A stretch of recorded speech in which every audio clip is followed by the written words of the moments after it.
Mannatha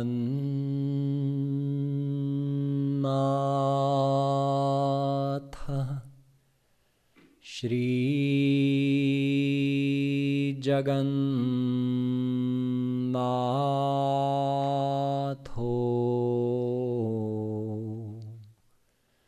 Madguru Shri Jagadguru Madatma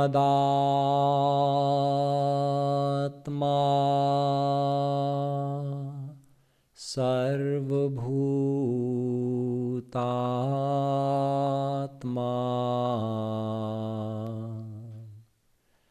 Tasmai Shri Gurave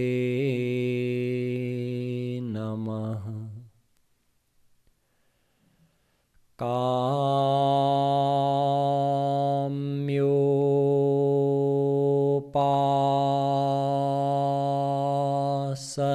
Kamyopasanayanta Kamyopasanayarthayantyanudinam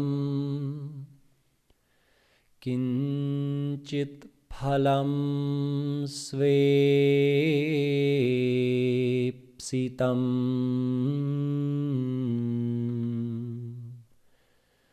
Kechit svargamathapavargamapare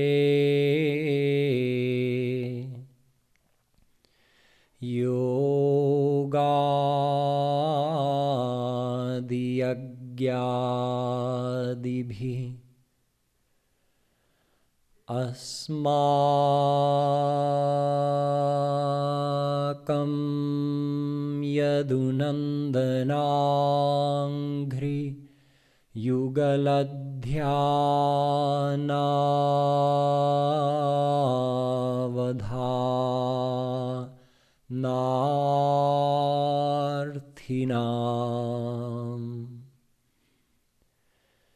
Kim lokena damena kim nripatina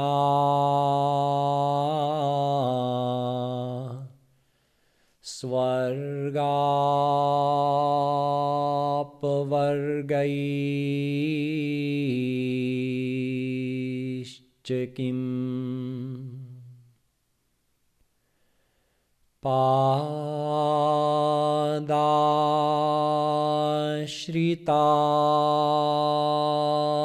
Padashritanam tu samastachauram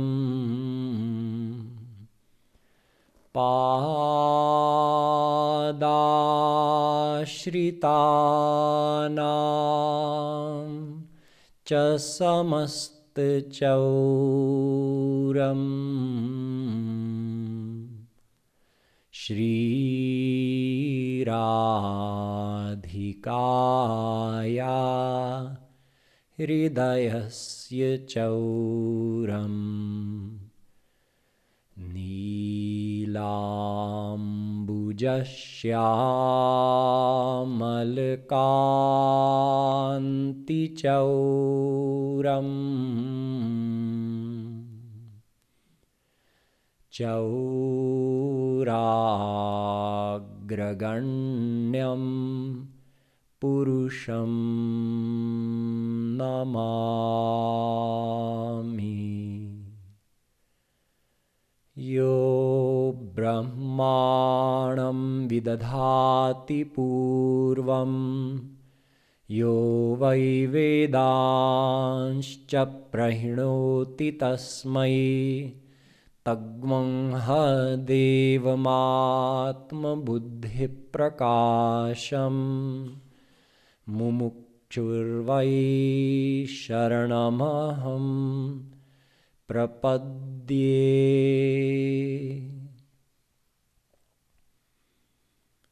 Dear devotees, we'll have a few minutes of Nam Sankirtan, and after that we'll continue with the philosophy of the Gita.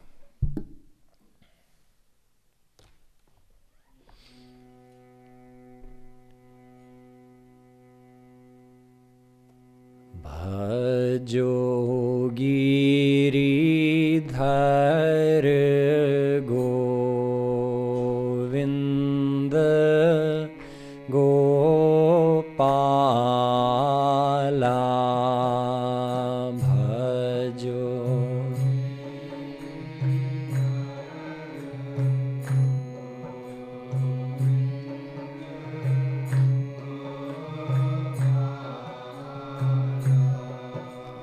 Bhajo Giridhar Govinda Gopala.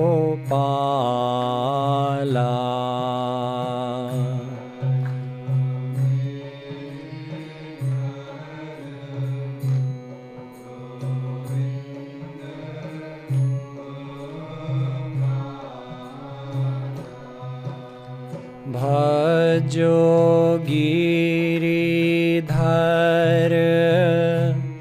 Govinda Gopala.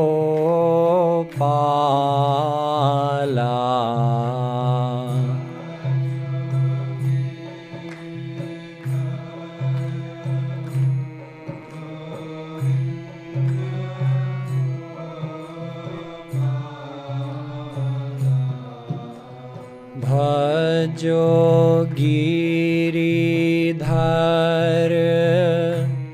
Govinda Gopala.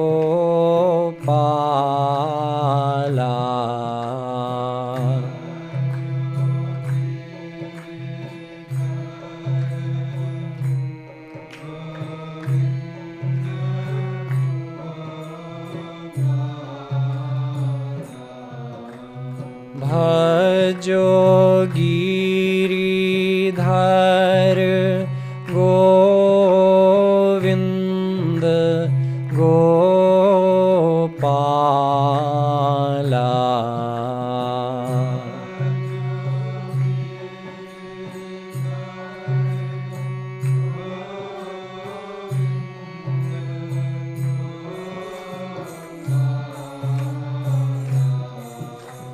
Bhajo Giridhar Govinda Gopala.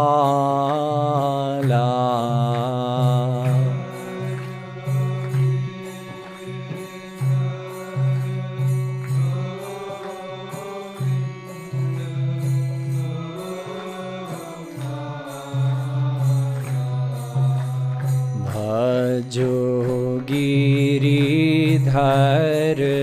Govinda Gopala.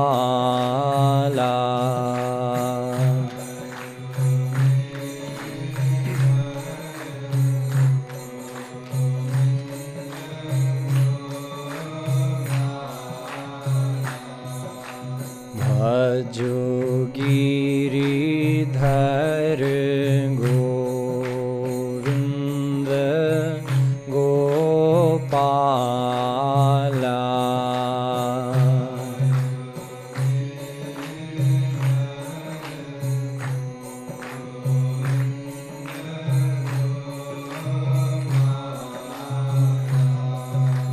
Bhajo Giridhar Govinda Gopala.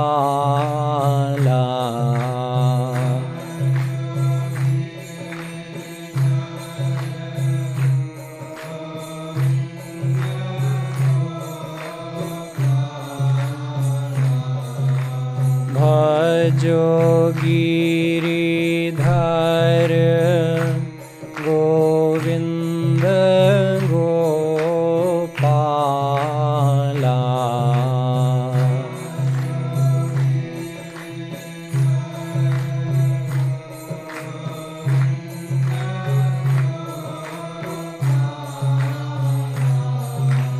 Bhajo Giridhar Govinda Gopala.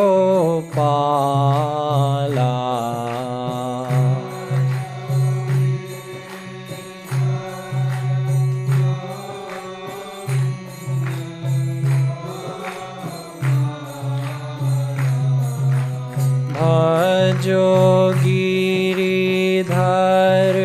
Govind Gopala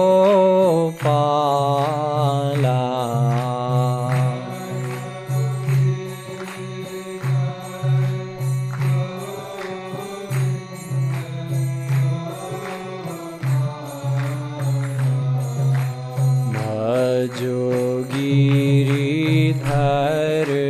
Govind Gopala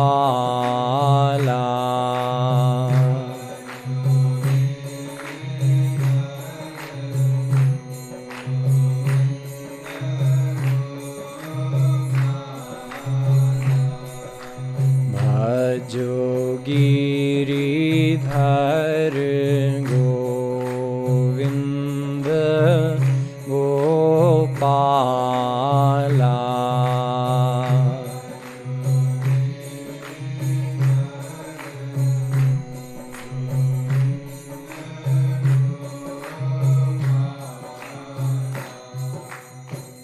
बोलिए वृंदावन बिहारी लाल की।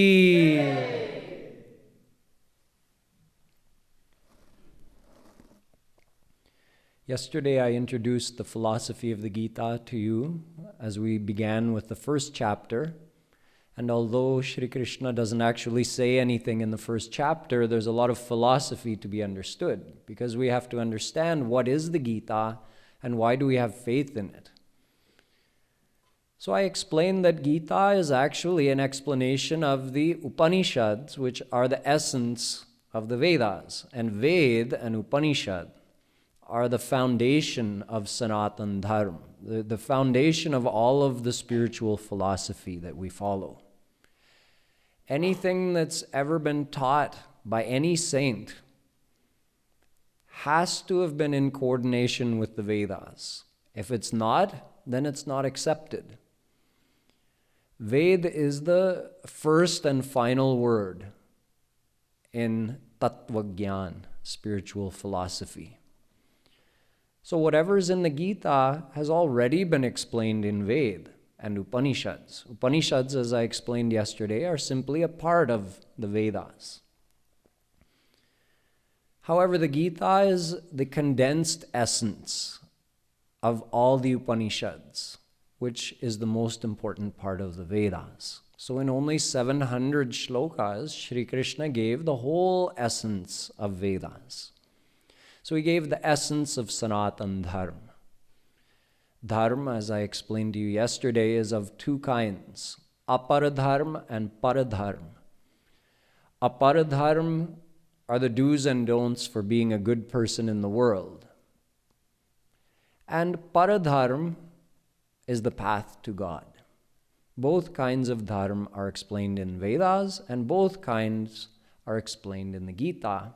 However, the essence is on the attainment of God because that is the ultimate goal of your true self, the soul. One thing to keep in mind is that although Arjun is asking the questions and he appears to be ignorant and confused, that was only for our benefit. We have a system in our Hindu scriptures. Someone has to ask the questions, then someone else can reveal the knowledge. All the Upanishads are in the form of conversations, like the one I mentioned yesterday, Taittiriya Upanishad.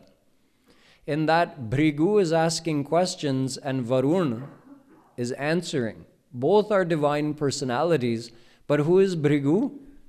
Bhrigu is one of the original rishis, one of the original 10 sages of the earth planet, a Manasputra of Brahma, produced by Brahma's mind and sent on this earth. So he's an eternal divine personality. Yet he's asking his father, who is God? What is God? In other words, someone has to ask the question, then the knowledge can be revealed, recorded, and we souls, ordinary souls, can benefit. The same thing is happening here in the Gita. Arjuna is acting ignorant. He's asking the questions that we would ask if we were in a similar situation. Had we forgotten our true self, that we're actually the soul, and we started to believe ourselves to be the body, as we all do, had we had all of the attachment of our mind in our worldly relations and worldly pleasures, as we do, then we would have had the same confusion that Arjun had in his situation. So he was acting like one of us. He had already made it obvious that he knew who Shri Krishna was before the war even began. Because when he and Duryodhan went to Dwarika to request Krishna's help in the war, they both went on the same day. They both thought, Krishna is so powerful and he has such a huge army, let me go and ask him to join my side. In fact, Duryodhan reached there first, but it was early in the morning and Shri Krishna was still sleeping. He was lying in bed, sleeping. So Duryodhan went and stood by the head of the bed, like this, waiting for Shri Krishna to wake up. Arjuna arrived after Duryodhan, and he humbly waited by the foot of Shri Krishna's bed.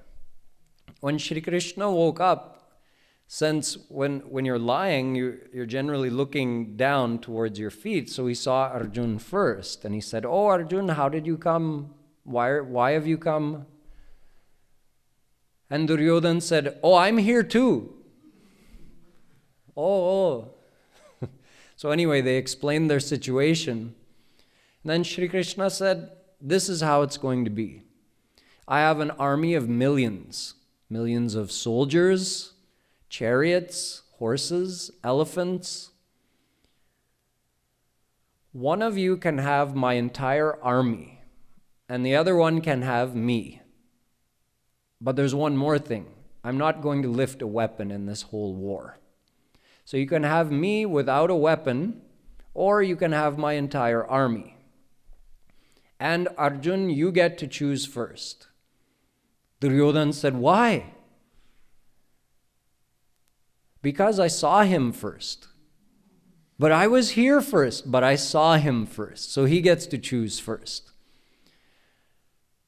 Duryodhan had to wait and see. Whatever Arjun didn't choose, that's what Duryodhan would get.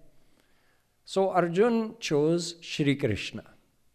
Who in their right mind would make that choice unless he knew that Shri Krishna is God? One individual who's saying, "I'm not even going to lift a weapon," and on the other side, a whole army. Which one do you want on your side and which one do you want on your opponent's side? And Arjun chose Shri Krishna without even thinking for more than half a second. And Duryodhan was pleased. "Oh, good, I got the army."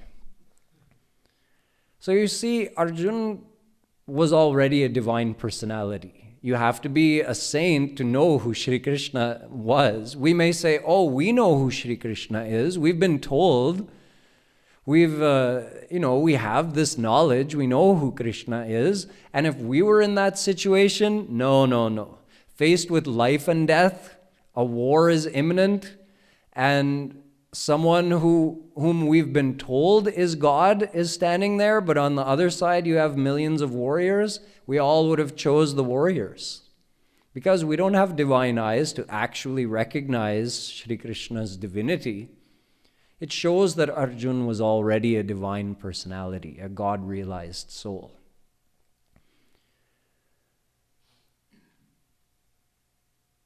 Arjun was confused once they actually reached the battlefield. And why was he confused? Well, because he was acting like we would in that situation. Looking into the face of your great-grandfather, beloved elders and relatives, and knowing that you were going to have to fight against them. Bhishma Pitama, his great-grandfather, was on the other side. He was fighting on Duryodhan's side.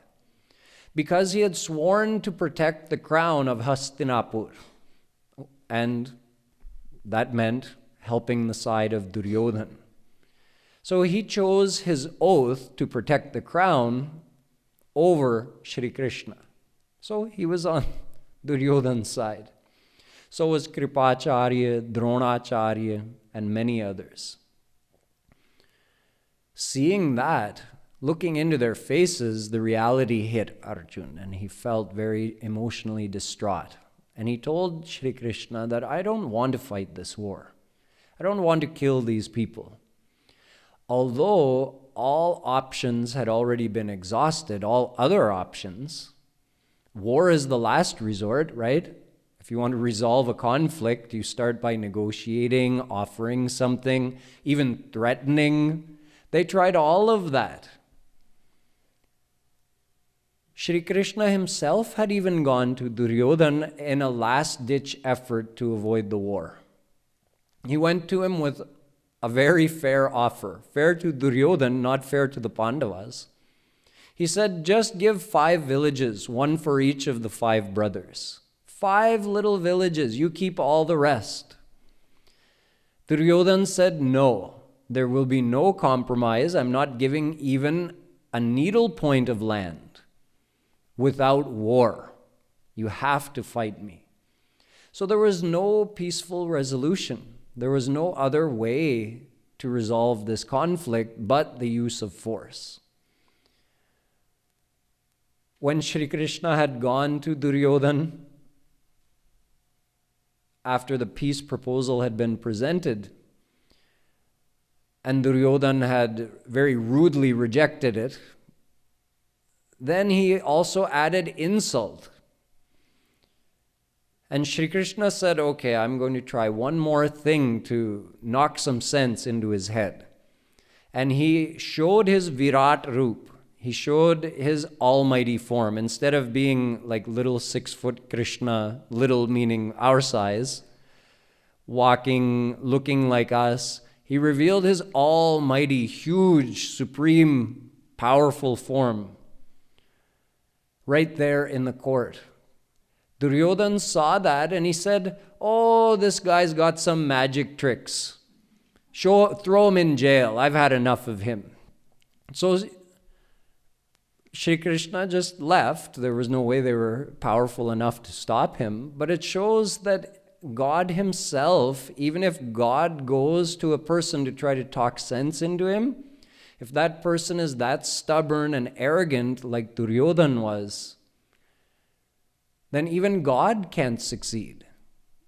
Oftentimes we say, oh, how could a kind and loving God allow people to do such terrible things in this world?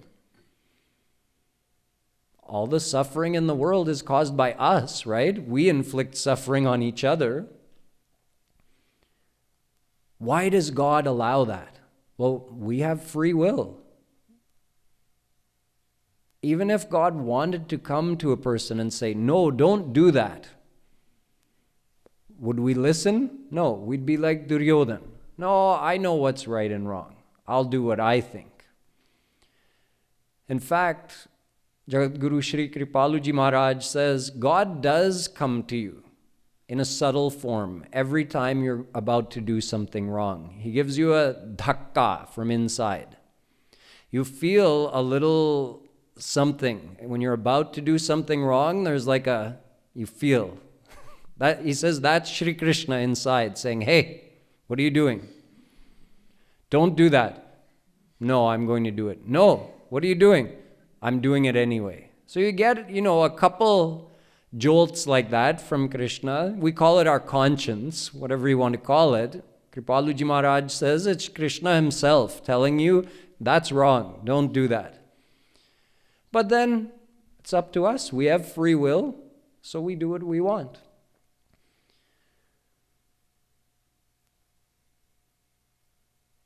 When they reached the battlefield, because it was inevitable, and they were about to begin the war, then Arjun said, no, I don't want to fight the war. And he presented his whole confusion to Shri Krishna.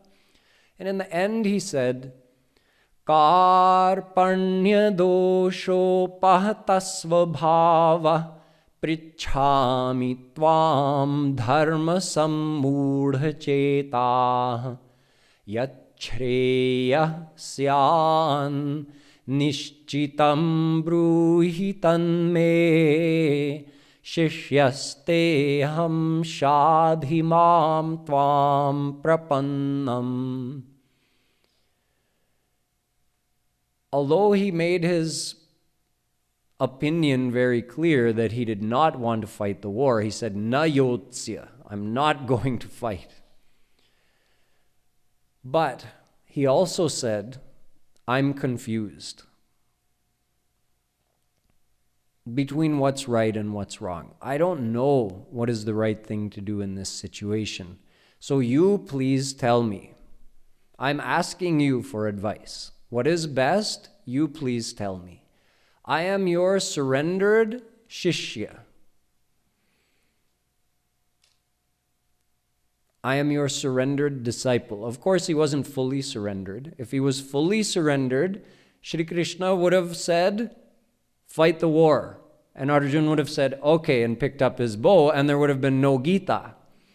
So he was a partly surrendered devotee of Shri Krishna, a partly surrendered disciple. Surrendered enough to be humble and know that just maybe he didn't know best, meaning himself. Whereas Duryodhan, see, Shri Krishna went to him, no, Duryodhan knew best. I know what's right. I'm going to do whatever I think. Arjun had his opinion, but he said, actually, I may be right, I may be wrong. I value your opinion more, so you please tell me. So he needed some convincing, which is why Shri Krishna had to explain everything that he did in the Gita. He started by saying, Arjun, don't be a coward. You're going to embarrass yourself and me. You could have thought of this before we reached the battlefield. Now that we're all here, all these warriors are here, you can't walk away now. Get up and fight. Arjun still didn't move. He said, Arjun, you're talking like a big pandit, a big learned, wise person. Because the whole first chapter was Arjun basically lecturing Shri Krishna. I don't want to fight the war because of this, it's wrong because of this, and if this happens, then this will happen. He lectured him the whole time, explaining basically his understanding of Dham, of what is right and what is wrong, and because of that, I'm not going to fight the war. So Shri Krishna says, oh, you're talking like a very learned person. But you know what? Learned people do not grieve for the living or for the dead. What? Yeah, the whole first chapter was called Vishad Yog, Arjun's grief. He was grieving for those who are still alive and those who may die in the war. So why not grieve for those who are alive or for those who are dead? Natvevaham jatunasam natvam neme janadhipa. Now Shri Krishna starts getting into the philosophy. And he says, Arjun, you have been here forever. I have been here forever. All of these people have been here forever. There never was a time when we didn't exist, and there never will be a time when we cease to exist. We are eternal. Na sato vidyate bhavo, na bhavo vidyate satah. Arjun, a non-existing thing cannot come into existence, and an existing thing can never cease to exist. That which is sat cannot become asat. Sat means reality, something which is a fact, it exists. And asat means non-existent. It doesn't just mean false, because to be false, the thing has to exist, right? Like, I ask for water and you bring me milk. I say, that's false. I wanted water, not milk. But the milk is still real. Asat in this case means totally non-existent. So if something is non-existent, it doesn't exist. It can never be brought into being. And if something is already existing, it is sat, it can never become asat. It can never become non-existent. What does that mean? It means whatever exists has always existed and will always exist. We perceive changes in this world because this world has a nature. Matra sparshastu kaunteya shitoshna sukha dukkhada. He explains that it's the nature of material energy, the material energy we call Maya, that the world is made out of, that it has pairs of opposites. And those pairs of opposites always keep fluctuating, like day and night, summer and winter, life and death, up, down, hot, cold. This is the nature of the world. So the world appears to change.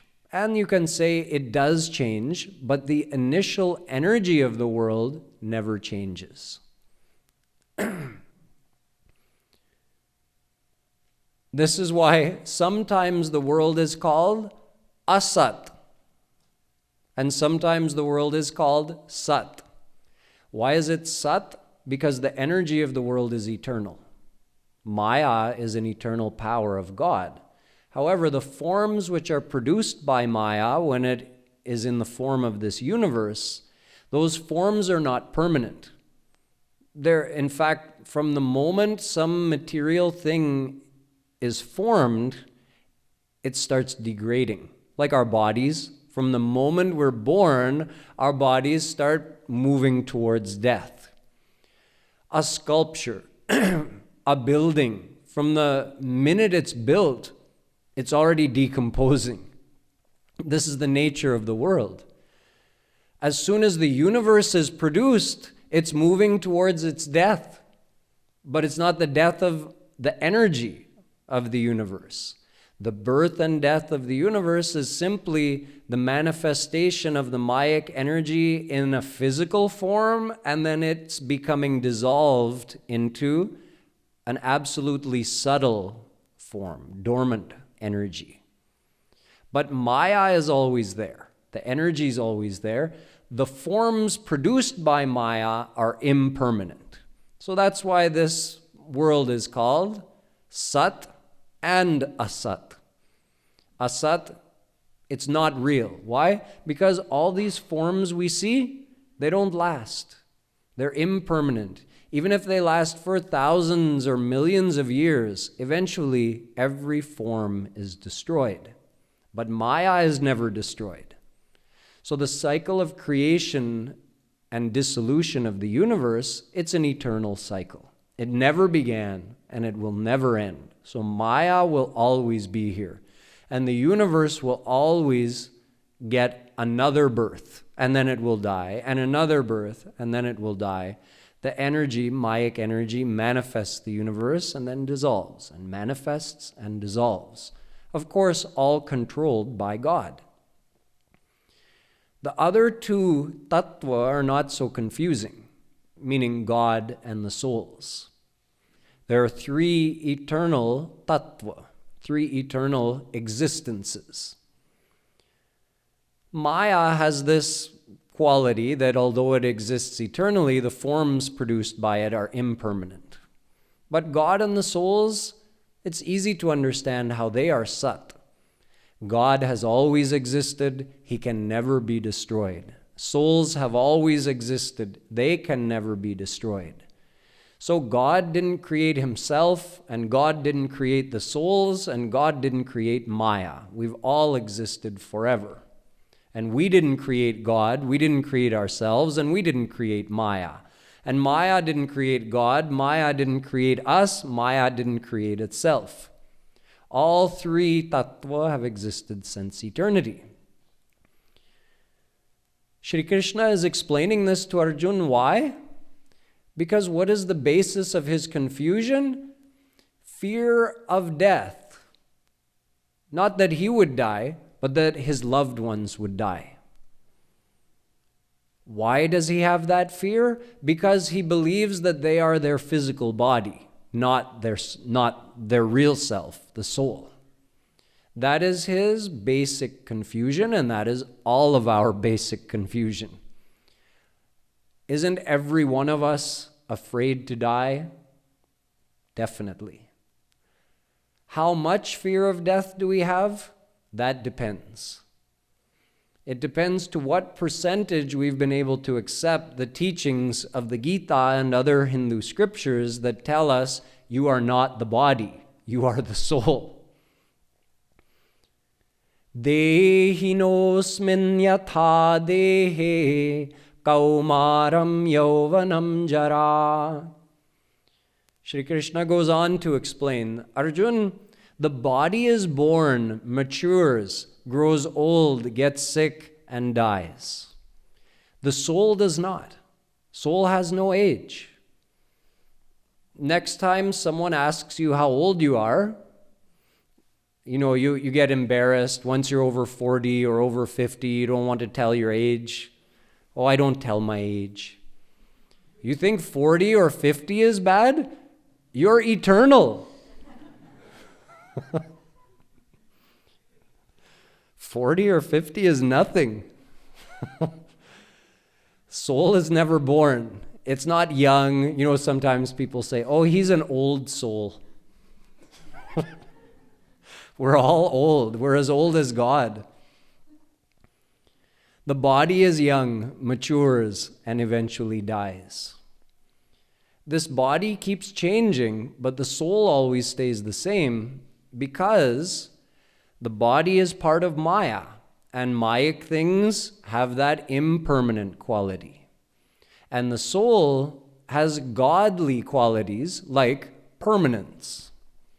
That's why Ajo nityah shashvatoyam purano nahanyate hanyamane sharire.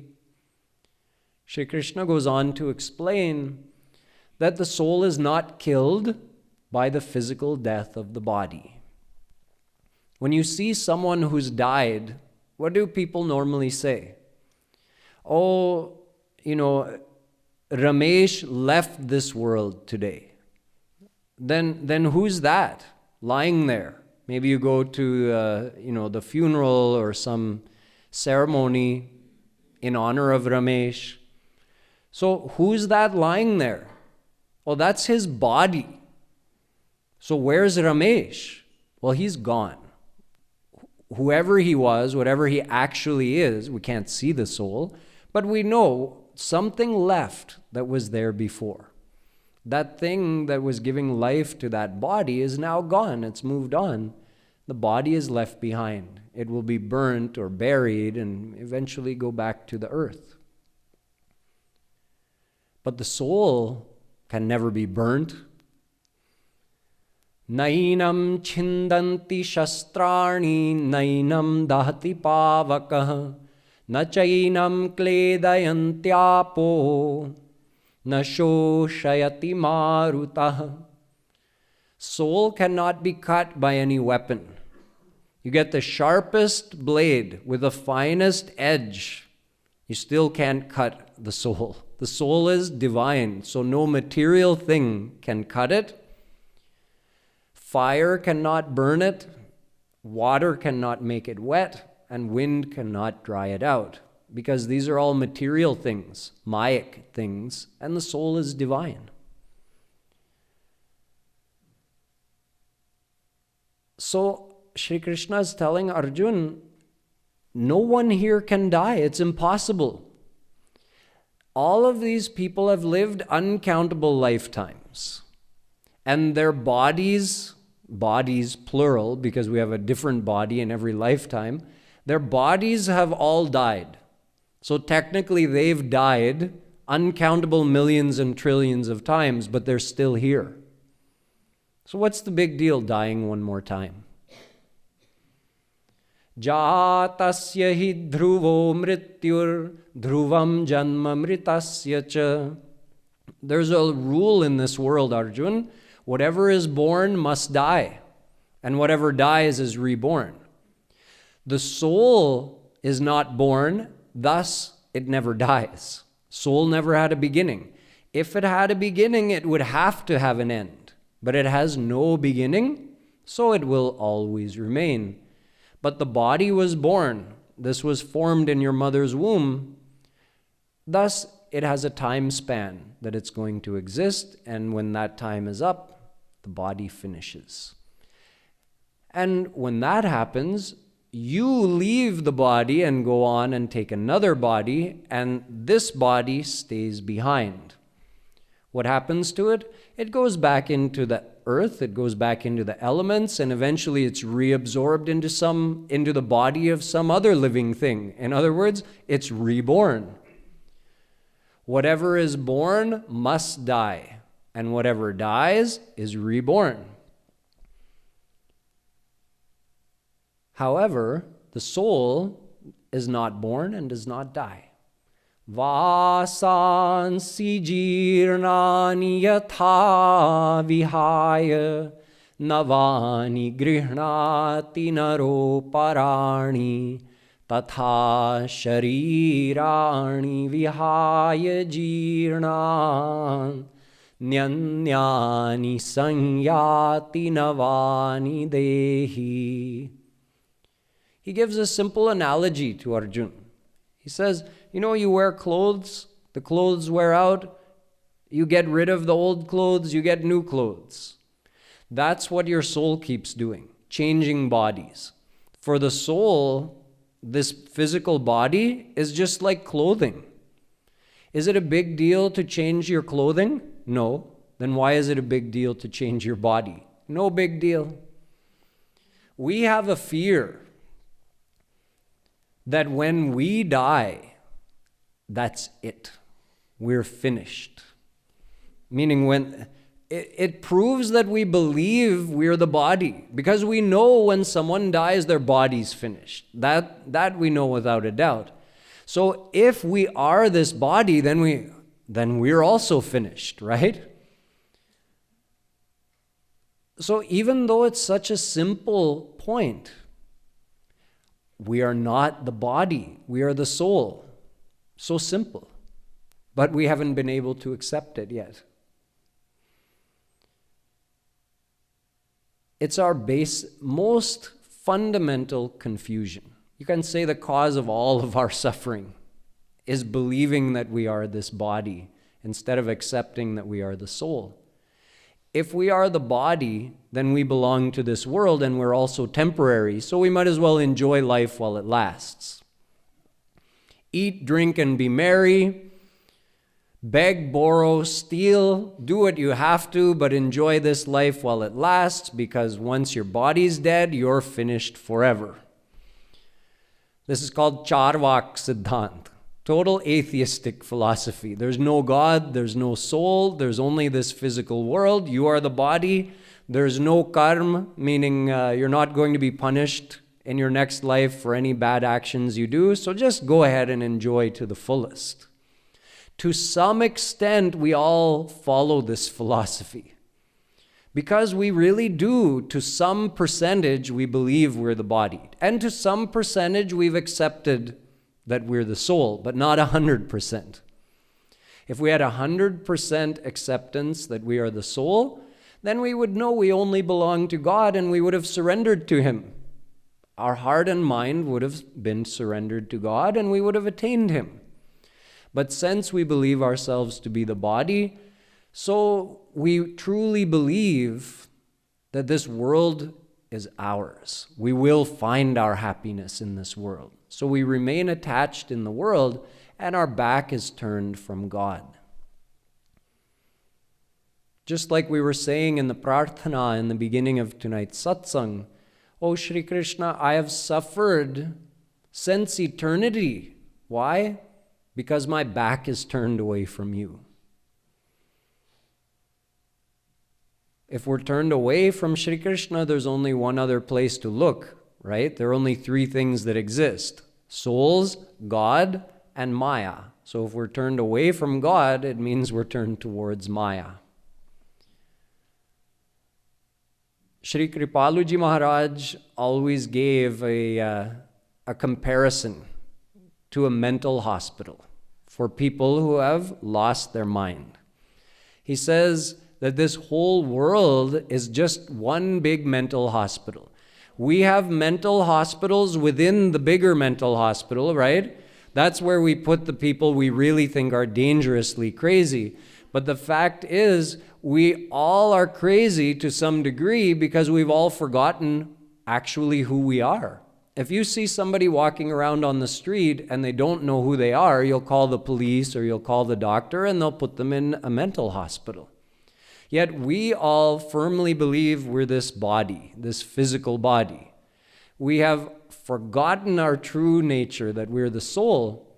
So how is it that we're not locked up in a mental hospital? In fact, we are. This whole world is God's big mental hospital for those souls who have forgotten who they are. He sends saints in the world. He himself comes and visits. So the saints are like the doctors who come to try to cure us and tell us that you're not the body. Remember yourself. You're the soul. Do you get confused? You see, you probably all came here in a car or a vehicle of some kind. That vehicle is like your body. The real you is inside, and this body is a vehicle to get around in and to perform actions in. When you were driving your car here, were you confused at any point that, am I my car or am I sitting in the car? No, you weren't confused. It's absurd, right? However, we have that exact same confusion about this vehicle. Why do we think this is me? So we belong here in this insane asylum of this world because we've all forgotten who we are, but we can be cured. The cure is the knowledge, the Gita for one, and other scriptures, but we're concentrating on the Gita for this week. The knowledge of Gita is there to remind us who we are. So how do we take the medicine? It's not enough just to hear it once, because we've heard it already. We have to hear it and let it go deeply into our mind, and then keep thinking about it.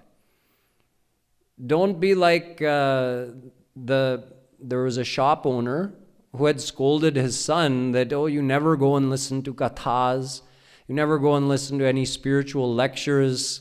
You should be more towards God. Go, there's a Babaji here in the mandir, go and listen to him tonight. So he went. The boy went and listened.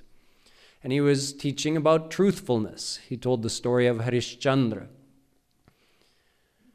So the next day, the boy, having taken this lesson on truthfulness very deeply to his heart, started practicing that.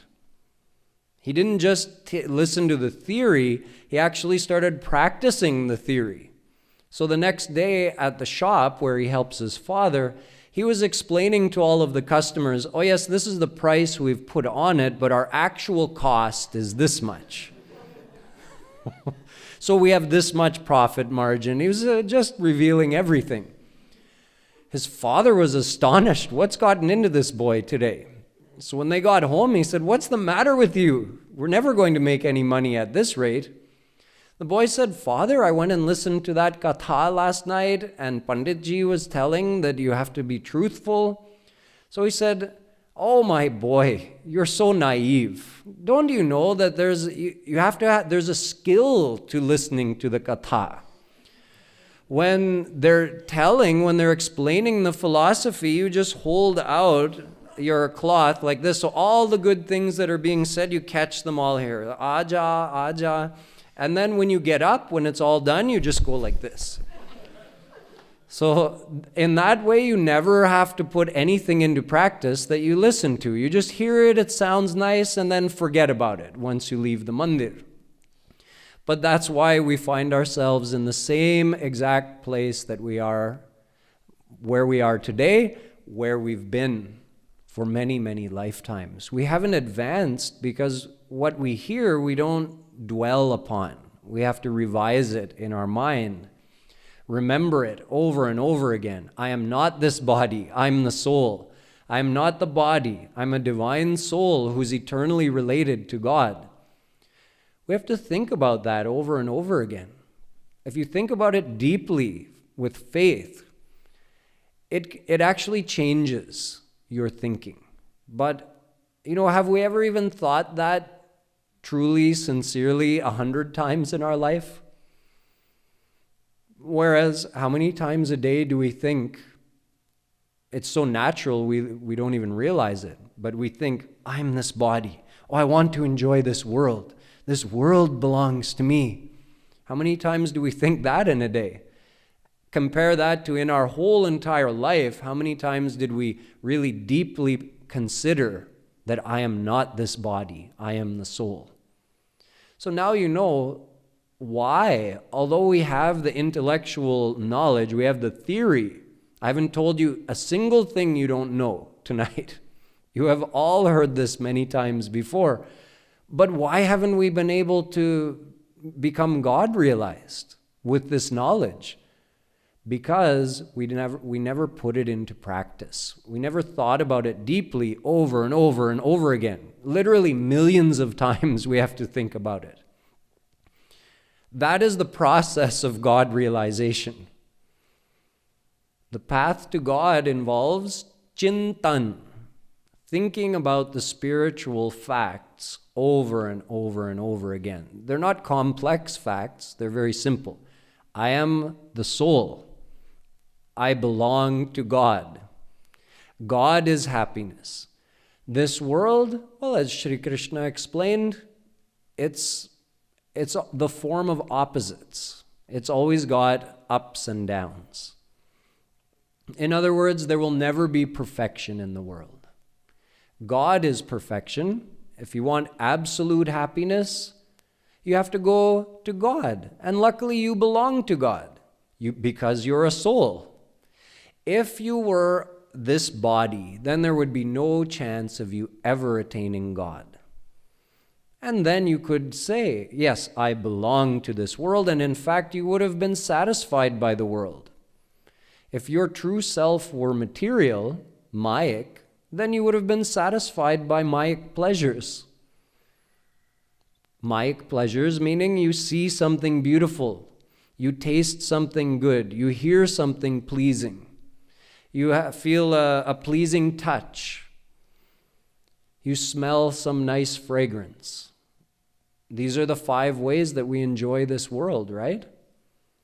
So if we were truly the body, then we would have been satisfied by these material enjoyments. But we never have been. We always keep seeking more. But that's all the world has to offer us. Ups and downs. Shri Krishna says, Samadukha sukham dhiram somritatvaya kalpate. You want to be qualified to attain God? Then realize this fact that there is no happiness in the world. Not a difficult fact, right? Simple. I want happiness. Where is happiness? Happiness is in God. Happiness is not in the world. Happiness being an actual substantial thing, sat, right? We want real happiness. That happiness should be sat. And what is sat? Sat is something which actually exists, which substantially exists, like we do, like God does, like Maya does. So does happiness substantially exist in this world? Is it real? No. The proof of this is that it is fleeting. If it's a fact, then it has to remain a fact. If you get happiness from looking at a nice scene in nature, or a nice painting, or a beautiful face of your loved one, if there's actual happiness in that thing, then you should be able to keep enjoying that happiness for all eternity, right? Why should it become less? If there's real happiness in it, like this water. The water is wet. I pour 1 cup on my head, it's wet. I pour the 2nd cup on my head, it's just as wet as the 1st cup. 3rd cup, also just as wet as the 1st and 2nd cup. However, if I were to drink the water, and I were thirsty, The first cup would give me happiness. The second cup, much less happiness. The third cup, well, I would have to be very thirsty to want a third cup of water. A fourth cup, now at this point, the same thing that gave me happiness on the first cup starts giving me unhappiness. So can it be said that there's happiness in the water? No, because now it's giving me unhappiness. Okay, then is there unhappiness in the water? No, because when I was thirsty, it was giving me happiness.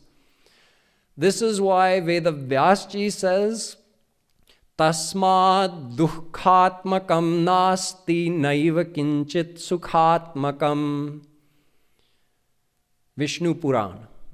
He says, there is no happiness or unhappiness in the world. You experience happiness based on your desire. I was thirsty, it means I have a desire for water. The stronger the desire, the more happiness I get from it. As I drink water, the desire reduces, so my experience of happiness also reduces. It's the same with people.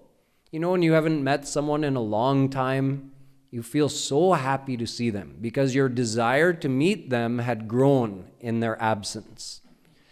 Now, once you meet them, you're enjoying their association, so your desire is becoming less. And the more you're with them, the more the desire reduces, and you find that the happiness you're getting from being with them also reduces. The first moment when you met and you embraced, you felt so much happiness. A minute later, the happiness was less. Another minute, less. After 10 minutes, an hour, you become normal. You start quarreling with the same one that you couldn't live without. You can't wait to see him. You just want to look at their face, their lovely face of this person you're so attached to.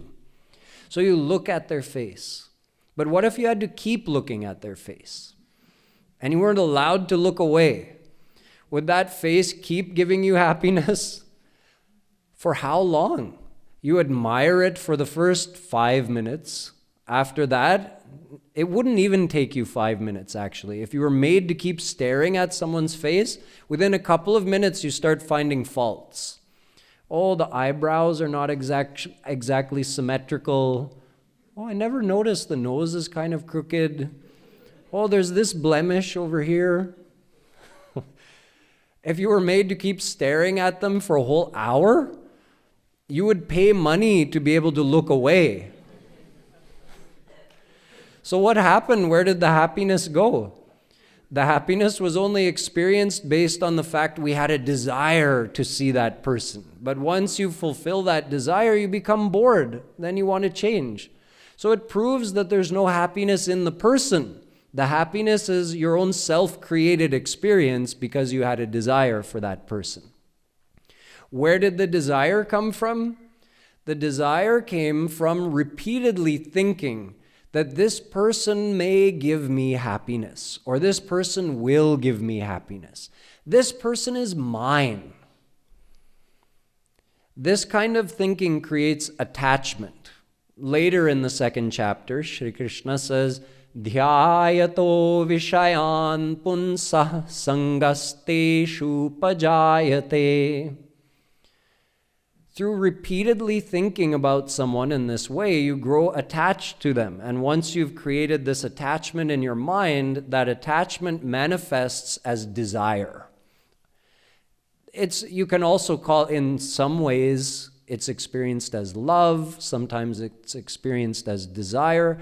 And when you're separated from the person, it's experienced as suffering or longing to be with that person. These are all manifestations of that same attachment, which is self-created. We kept thinking, this person is mine. They will make me happy. And we got more and more attached. So the experience of happiness when we meet with them is in direct proportion to the amount of desire we have to be with them, which is in direct proportion to the amount of attachment we have to them, which is the result of how much thinking we've done about them, positive thinking, that they are mine, they will make me happy. In this way, we understand that there is no actual happiness in the world. If we want a real substantial happiness, that is only in God. So this Shri Krishna explained to Arjun in the 2nd chapter. He had to explain all of this because Arjun needed to be convinced. And when you want to convince someone, you need to remove their doubts. So you have to speak on several important points. So even here, right, in the beginning of the 2nd chapter, Shri Krishna is covering many important points, like the fact that we are souls, we are not the body, and the fact that this world has an impermanent nature and there's no true happiness in the world. Yet, even hearing all of this, Arjun is still not ready to get up and fight. So how Shri Krishna goes further ahead, explaining more about karma and karma yoga to try to get Arjun to convince him to fight this war, you can come and hear tomorrow.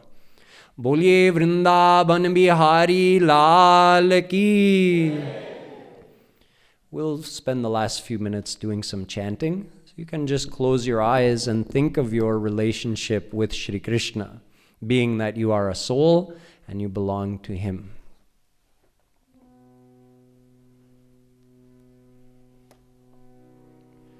Radhe Radhe Govinda Bhajo, Radhe Radhe Govinda.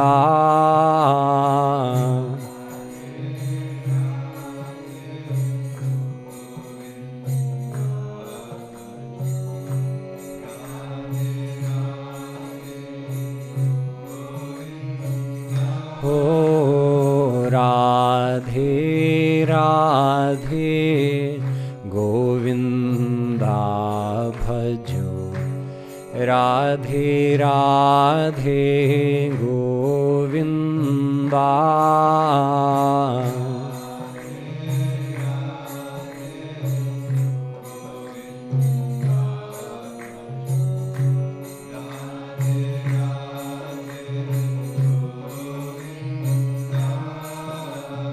Radhe Radhe Govinda Bhajo, Radhe Radhe Govinda.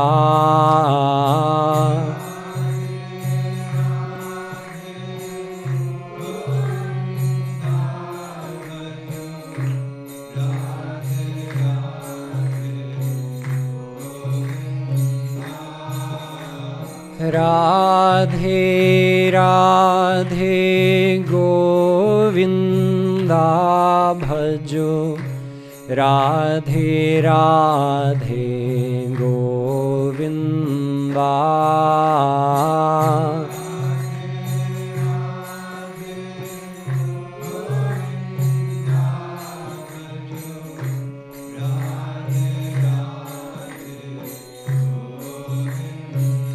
Oh, Radhe Radhe Govinda Bhajo, Radhe Radhe Govinda. Radhe Radhe Govinda Bhajo.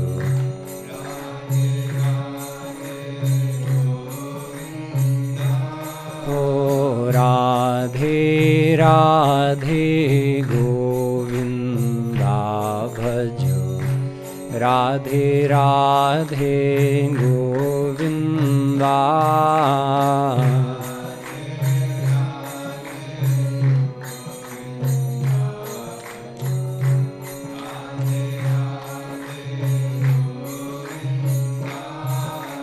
Radhe Radhe Govinda Bhajo, Radhe Radhe Govinda.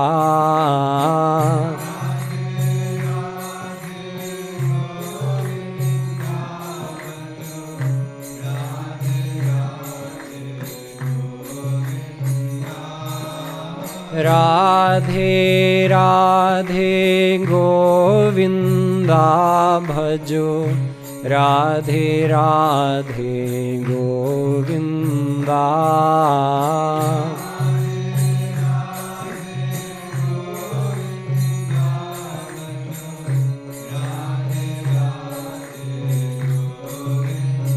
Oh, Radhe Radhe Govinda.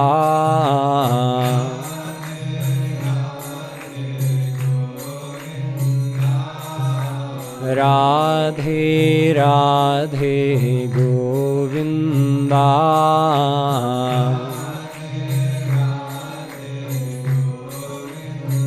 Oh, Radhe Radhe Govinda bhajo. Radhe Radhe Govinda.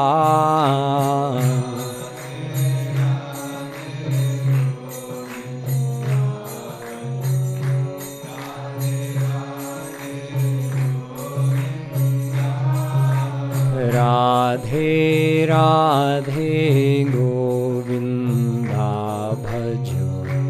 Radhe Radhe Govinda.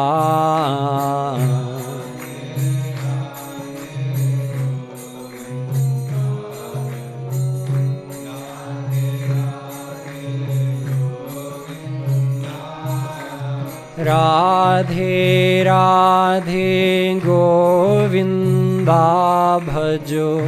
Radhe Radhe Govinda.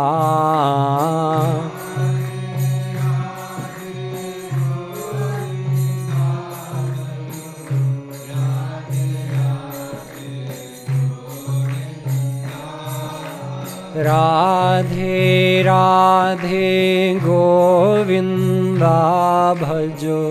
Radhe Radhe Govinda.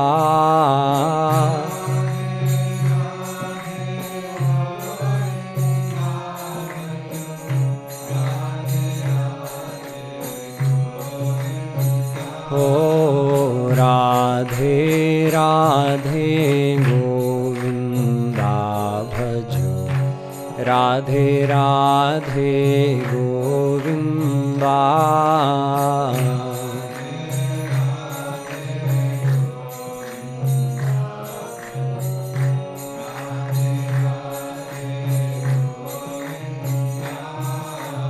Radhe Radhe Govinda bhajo. Radhe Radhe Govinda.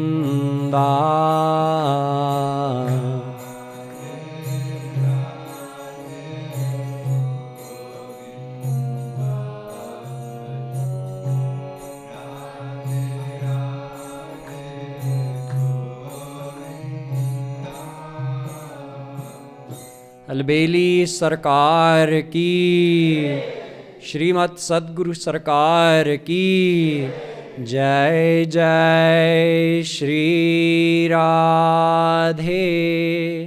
जय जय श्री राधे। जय जय श्री राधे।